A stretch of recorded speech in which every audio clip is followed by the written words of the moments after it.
勝てる。人類の反撃はこれからだ。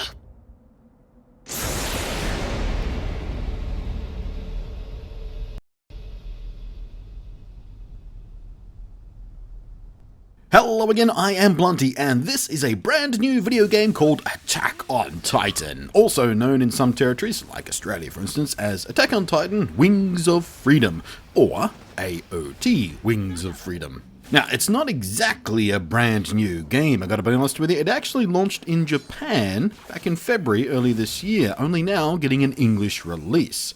Only, it's not exactly a full English release, but I need to get back to that a little bit later. Now, I was sent a code so I could check it out, and so I have. What you're seeing is the PC gameplay available on Steam, but you can also get it on PS4 and Xbox One. Now, as those of you familiar with the property can already see for yourself, it is a game based very closely on the anime series, which in turn is based on the manga Attack on Titan.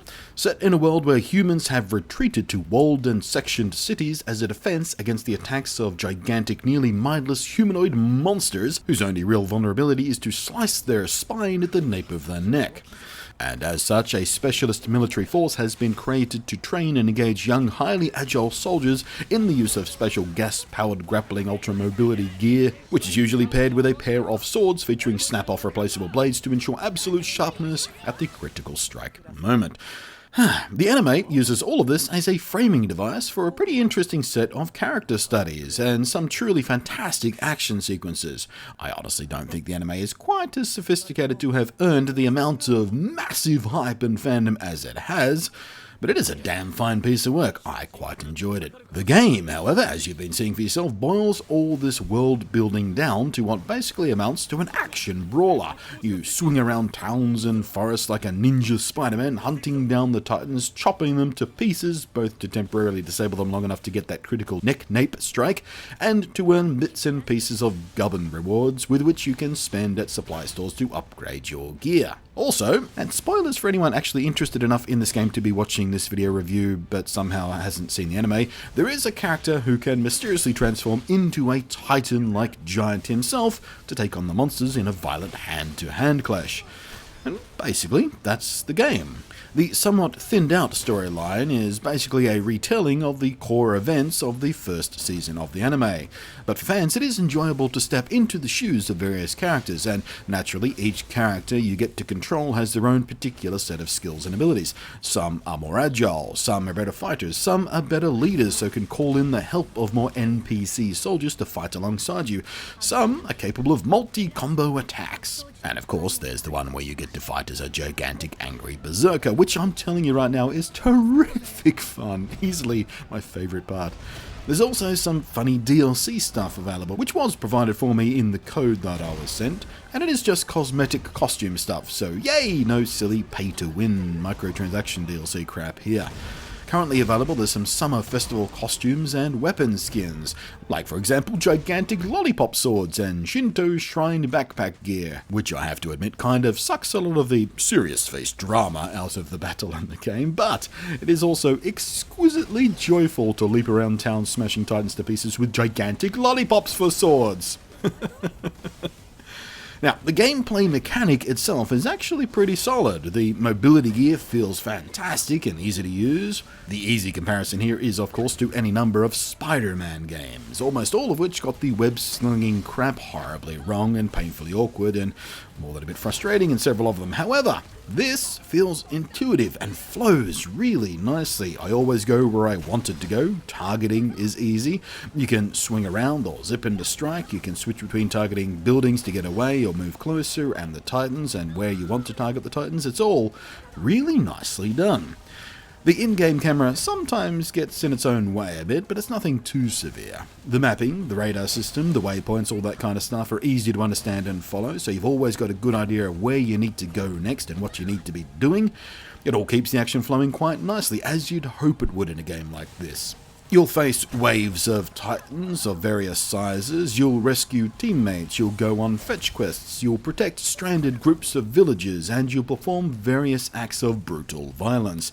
Most of this is simple reframing devices for the very similar gameplay, but that's fine, it is the gameplay fans wanted anyway. The actual combat is unsophisticated but very enjoyable, and much like the anime, focus is key. A moment's distraction can land you very quickly in very mortal danger. And that is where we start to hit some issues. I had assumed that the localization of this game would include an English voice cast from the anime, or at least sound-alikes to them, re-recording all the in-game dialogue, but no.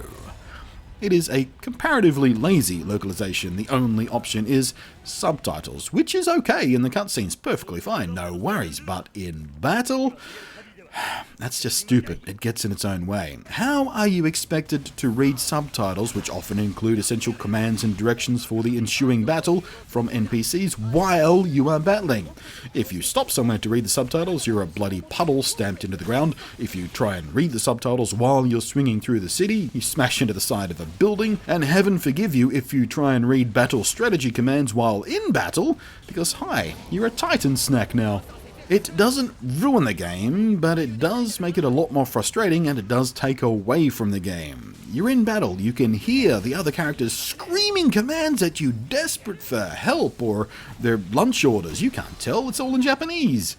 You've got zero idea what they want, when they want it, or where they want it at, or if it's even something vital to you still being alive 3 seconds from now. It is a rather dramatic oversight not to have included an English voice cast for this game.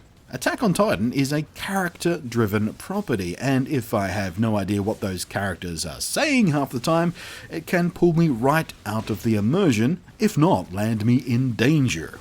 But that is my only real gripe with the game. As you've been seeing, although it's a comparatively unsophisticated looking game by the standards of some of today's big AAA titles, it does absolutely nail the look and feel of the anime we're used to. The animation is lovely, the environment feels great to move through, and the destruction and violence feel visceral and very satisfying. And there's a fair stack of core story missions here too, and also a bunch of optional survey missions, or mini-quests basically, if you will. So there's actually quite a lot of content in here. Again, most of it is just various reframing devices for the more or less similar gameplay, so it can feel a bit repetitive at times if you prefer longer play sessions especially. But again, it is gameplay that speaks to what the fans of the anime series wanted, and if you play in shorter sessions, just a few missions at a time or something, it does help soften the repetitiveness of the core gameplay. And there's even more extra story missions that take place after where the anime left off. I have not played them myself, but I'm told they're not too spoilery, and to even unlock them in the first place, there's a lot of time you have to plow into survey missions. Now, all in all, Attack on Titan Wings of Freedom is a damn fine action brawler. It looks great, the movement feels fantastic. I really wish it had an English voice cast for the English release. As like I said, that really does take away from the game in some sort of vital areas if you don't happen to speak Japanese. But rather essentially, the battle is satisfying, if lacking in variety, and it's got a lot of content here.